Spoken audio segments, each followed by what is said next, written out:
Hello guys and welcome. So in this video I'm going to be talking about the importance of having multiple income streams and how that can help you with your personal finance. Thank you for watching the video so far. Remember to give it a thumbs up, subscribe, and ring the bell to help with the YouTube algorithm. Now back to the video. So what I'm going to do is I'm going to give you a few ideas of what counts as a multiple income stream. So if you have, for example, a job, a 9 to 5 job, that's your salary is one income stream, which is what I would say most people have is a job. And then on my side, as you guys know, I would now run 2 YouTube channels. So YouTube. Now I have my gaming channel and my personal finance channel. My personal finance channel is not actually generating any revenue yet because I'm not partnered with YouTube, and you need 1,000 subscribers and 4,000 watch hours in the last year in order for that to happen. However, in all of my personal finance videos, I've been able to link all the links to my social media, to my gaming channel, to my Amazon associates, which I will cover next, and so on. So I think it's okay for now that the personal finance videos on this channel don't make any money because I'm thinking long term. And then another income stream, Amazon Associates.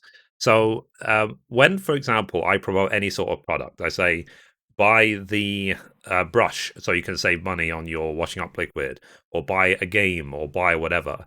I try and make sure that it's behind an associate or affiliate link. And with Amazon, the way that works is that you will earn a commission when someone actually checks out an order. So it's not enough for them to just click and browse. They have to buy something. But if someone has come to Amazon via your link, you will earn a commission.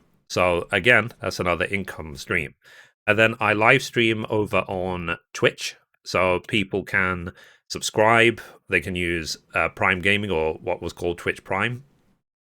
So if you link your Amazon Prime to Twitch, you can subscribe to someone for free. And that's where a lot of my subscribes come from.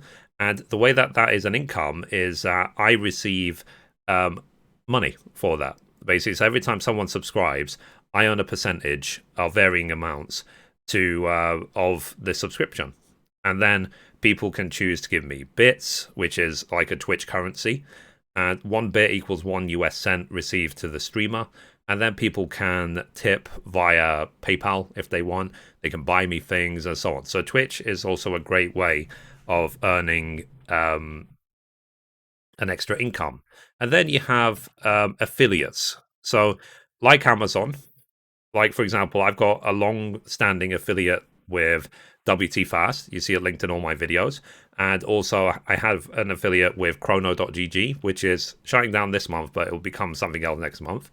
And so on. So try and set up as many affiliates as you can. What affiliates are basically that if you direct sales, so someone clicks via your link, the same with Amazon, they click via your link and buy their products, you earn a commission. So, and again, when you're first starting on YouTube or whatever, or Twitch, you might not earn that much money. You might earn a few, like a dollar a month, not even that. But if you've been doing it as long as I have, this is my 7th or 8th year now in doing this, it can turn into a nice little basket for you. And then what you can also do, something I do every month, is surveys. So sometimes you can get paid to do surveys. Now, be careful when you're browsing for paid surveys because some of them are just brokers. They are not actually there to give you a survey and pay you for it. So do your research, find out what you can do. And also as well, be wary of any survey which takes you an hour to fill in and they give you like $1. So, but I found a good place for surveys, and I will not disclose it because simply if I do, then everyone will do it and then it will devalue. But surveys, or I should say paid surveys, is also a good one. And then what else can you do to generate revenue as well? Is let me think. Um, I think that covers most of it. Now, each one of these if I think of any more, then I'll put them on the list. Each one of these represents a basket. Okay, so imagine it's a basket catching money every single month. Now, you want as many of these as you can because sometimes YouTube goes great. Sometimes ad revenues are really high, especially towards the end of the year, like October, November, December. That's when the revenue is the highest for the year. But then you have slumps in the year. So January, like ad revenue disappears. September, ad revenue disappears. So it like becomes 30% of what it was. And that is nothing to do with you. You know, that's a mistake that a lot of content creators think. It's like, oh, what's going wrong?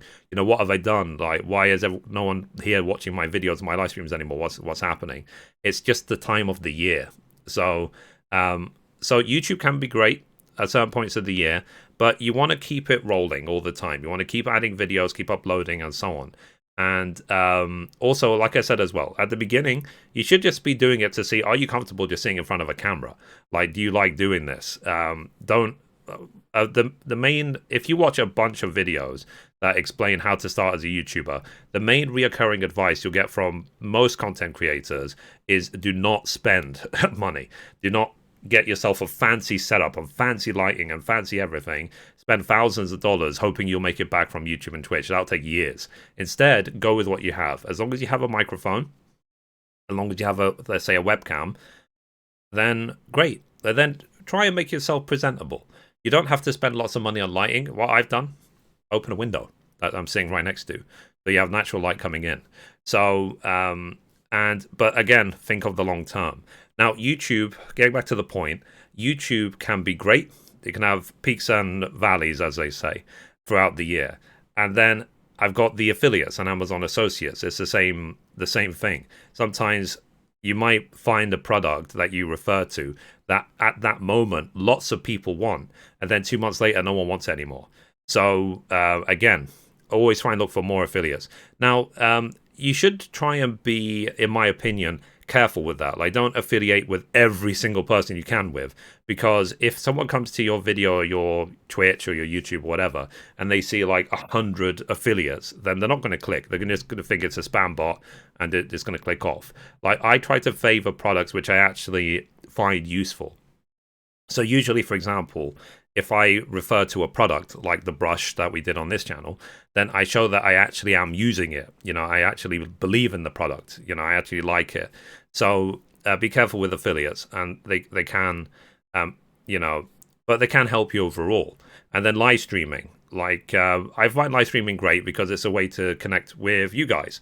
So I can interact with you, have fun, play games, whatever, or whatever I do. But the thing is, Twitch is not just about gaming. If you're into cooking, if your channel is about cooking, you can cook on stream on Twitch, in the just chatting section. There is a cooking section.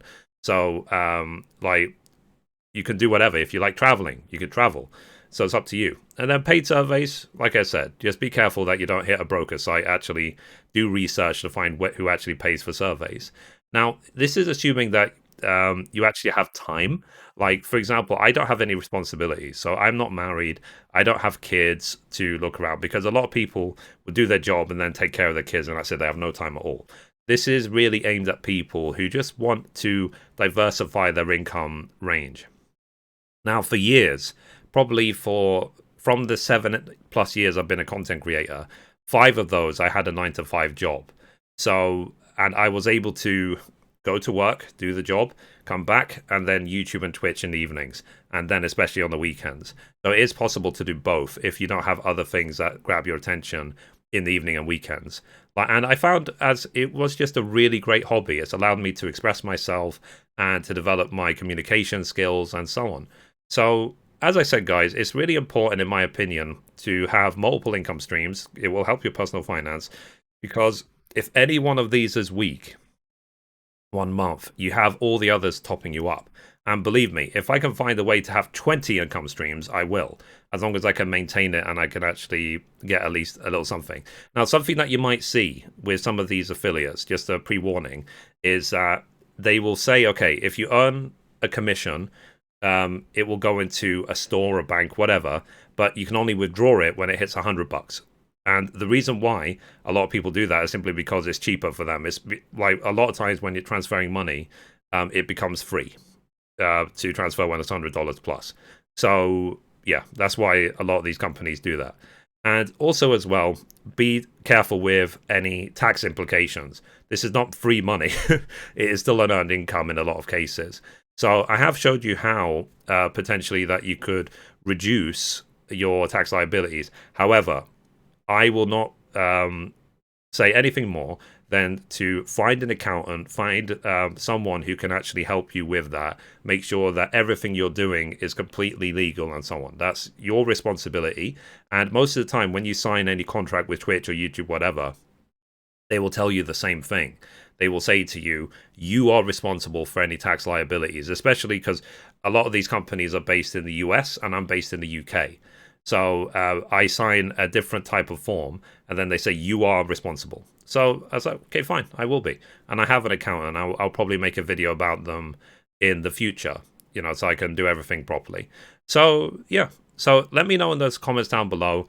Do you have multiple income streams? Have you been thinking about doing it? And are you prepared to take the plunge in terms of time? So as I said, when it comes to starting a brand new YouTube channel fresh, it'll probably be like a 6 month to nearly a year period where you're not making any money at all. Are you prepared to put in that time so that eventually, in the long term, you can have another basket? Because now, 7 or 8 years later, YouTube and Twitch is actually my job. So it's actually taken over, like from the 9 to 5. So it's up to you guys. Again, like I said, let me know in the comments down below what you feel about multiple income streams. Have you been doing it? And it would be good to share experience, again, towards the goal of financial independence. So I've linked 2 other videos to this video, which are related to personal finance. Please check out the other videos on my channel. They're all related towards the same goal, which is clear debt, improve your personal finance, become financially independent, and so on. So if you like this video, be sure to give it a thumbs up and subscribe, and check out the other videos on the channel.